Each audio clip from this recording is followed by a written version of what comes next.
वाटलं की आतापर्यंत आपण पक्षाने जी जी जबाबदारी ते पूर्णपणे पार पाडलेली आहे. आणि आता कार्यकर्त्यांची सर्वांची मागणी आहे, सर्व कार्यकर्त्यांची आमची, की बाबा यावेळेला दादा आमचे दादा महापौर झाले पाहिजे.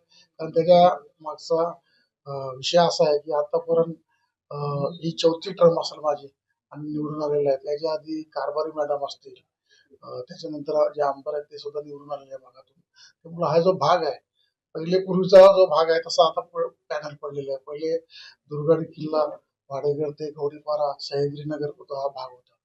परंतु आता सुद्धा त्या पद्धतीने हा भाग मोठा झालेला आहे पॅनल नंबर 1 मध्ये.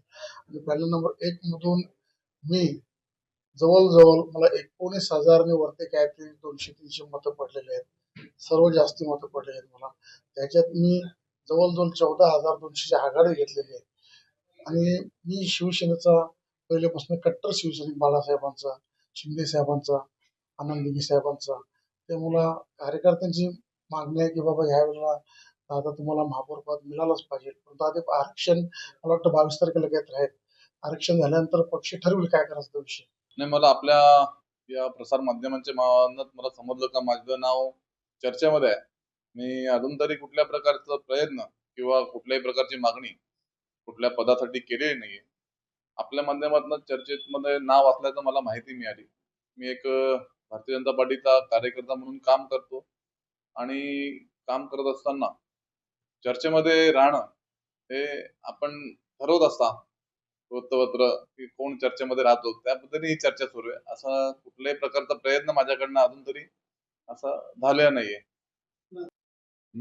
आगरी समाजाचा बनावा ही समाजाची भावना असते, पण एखाद्या विशिष्ट समाजाचा महापौर बनावा ही त्या समाजाची इच्छा असते, त्याच्यात काही गैर नाही. परंतु कुठल्याही पक्षामध्ये काम करत असताना मी भारतीय जनता पार्टीमध्ये काम करतो, इतर नगरसेवक ज्या ज्या पक्षामध्ये काम करतात, जे पक्ष संघटनेला वेळ देतात, जनतेचं काम करतात, अशा चेहऱ्याचा विचार होतो. त्याच्यामुळे कुठल्या समाजाची इच्छा असणं हे गैर नाही. परंतु जो कोणी व्यक्ती असेल, जो बनणारा असेल, तो किती काम करतो, जनतेला किती वेळ देतो, पक्ष संघटनेला किती वेळ देतो, हे महत्वाचा विषय. नाही, मार्जिनने निवडून येणं, जास्ती मतं घेणं हा एक वेगळा असतो. कुठल्याही पदावरती बसल्यानंतर त्या पदाला न्याय देणं हा एक विषय वेगळा असतो. मार्जिन मिळवणं हे एक पक्ष संघटनेचं काम असतं, त्या व्यक्तीचं काम असतं. परंतु येणाऱ्या काळामध्ये त्या पदावरती बसल्यानंतर संपूर्ण शहराला न्याय देता आला पाहिजे, ते एक वेळ. त्याच्यामुळे जो व्यक्ती किंवा जो नगरसेवक या शहराला त्या पदावरती बसल्यानंतर न्याय देईल अशा चेहऱ्याची नेमणूक झाली तर ती शहराच्या विकासाच्या दृष्टीने एक चांगली गोष्ट असते.